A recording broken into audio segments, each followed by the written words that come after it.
diligent to their post and will come in person. So the travel costs, the cost of having the staff here, the cost of operating a meeting, I've heard it's somewhere around 10,000, excluding the individual cost per meeting. And so this is on top of all of the money that we're very much concerned about that has been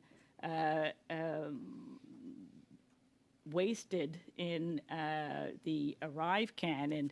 And I am curious, we heard the opening remarks from our witness here. I would very much like to have been able to question him about the side of the employees who actually have to deal with the ArriveCAN app to see how it actually operated in real time. So I really I don't know that I'm sure that there's colleagues that want to be able to express themselves on this issue, but again, going back to this motion, I cannot support it as it stands. Because just 1 second, Ms. Shanahan. I do have Mr. Massey. I will note, Mr. Massey. I do see you there. So yes, Mr. Brock. And if it's a point of order. Point of order. If Ms. Shanahan was actually sincere about her desire to get to the ArriveCAN issue and allow Mr. Brock, Weber to I will speak, put you on the list to speak. We would be listening to the filibuster. Mr. Brock, that is not a point of order. I will put you down after Mr. Massey. Ms. Shanahan, you have the floor. Mr. May, was that a wave or is that a request to speak? All right, you're down as well. Ms. Shanahan, you have the floor again. It's the wording of the motion, Chair, that I object to. This summons, this dramatic summons of this person. This is not becoming to the procedures and process that this committee usually undergoes, and it's something that we had a motion just previous presented by the member, Madame Sinclair de Gagné of the Bloc Québécois. And if I can just switch en français un peu, parce que je vois. I'm just going to speak in French a bit because I see that Marie-Hélène Gaudreau is here with us. We were able to discuss the motion that was introduced by Ms. Sinclair de Gagné, and that was the proper way to do things in a committee. To talk about things, even if we aren't always in agreement, we can discuss matters and come to a result that works for everyone. This really isn't the case in this most recent motion that was introduced by Mr. Genuis. He tried to do it very quickly because he thinks we might be sleeping on the job, but that is not the case at all. But as I have said, Mr. Chairman, it might be a really interesting meeting, but I think we should request the person to come. I think that the way that witnesses have been treated in some cases by some of the members from the official opposition, the way they've treated civilians, if we can call them, or civil servants, is really shameful. The way people have been treated, they've been even harassed in their private lives. So I think I will stop there, Mr. Chairman. Thank you. I'm going to look for agreement here. I can see where this is going. I am inclined to excuse Mr. Weber because it is coming up to supper time. Is there any objection to that?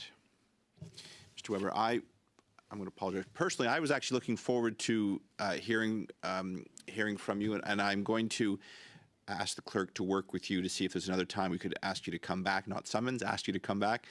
I live in a border community, and I know the good work that your officers do. not only day-to-day but throughout COVID. And so I was very curious to hear your thoughts on this. I've spoken to some of those officers directly and have a sense of some of the things you might have said, but wanted to hear it from you. So with your indulgence, I will excuse you and work to have you back very soon if you're inclined to do so. But again, I appreciate it, and I do apologize for this, but I hope you understand this is sometimes how democracy works. I do. Thank you. Anytime. Thank you very much. I appreciate it.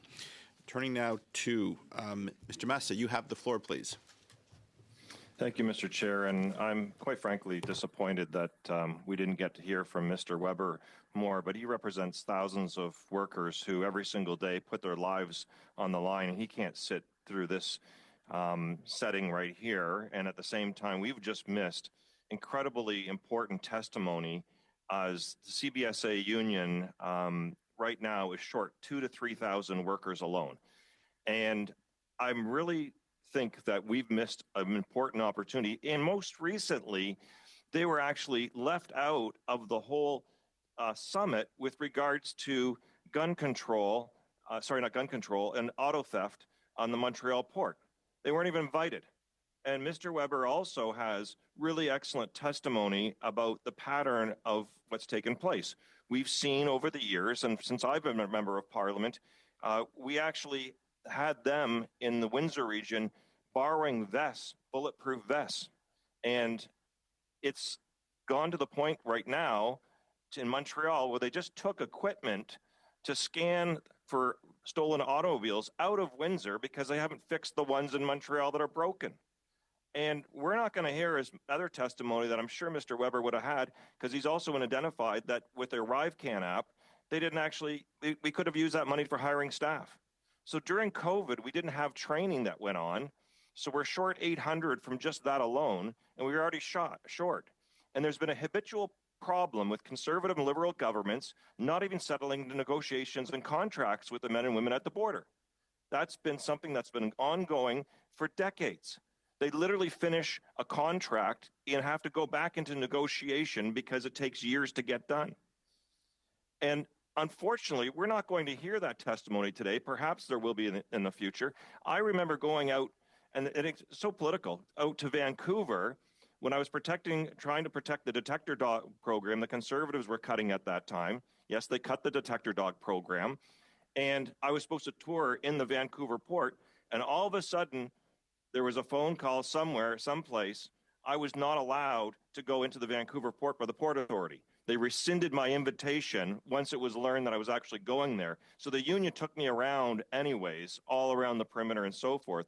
And we learned about the loss of the detector dogs that now actually, would take 3 hours to clear a freighter. Now can take 3 weeks.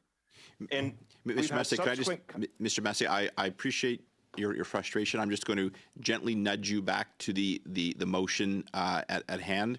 Yes. It is my intention to have Mr. Weber back because, like you, I represent a border community and do want to hear from him and his members. So if I could just nudge you back to the motion at hand. Thank you. Fair enough, and I'll wrap up soon. And thank you, Mr. Chair. This is an important issue for me, and I know you're a border person as well too. So back to the main motion. OGO is looking at this as well too. I think this is not the best practice is to summon someone before they're actually been invited to appear. I'm Point not of order, going Chair. to.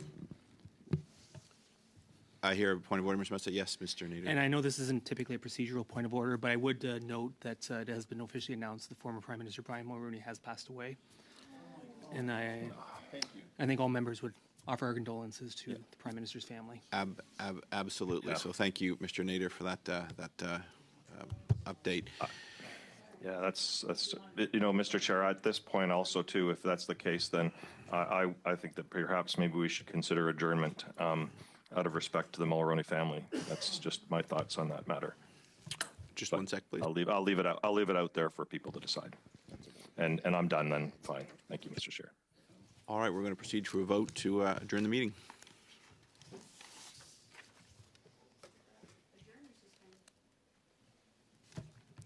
It's my intention to adjourn the meeting.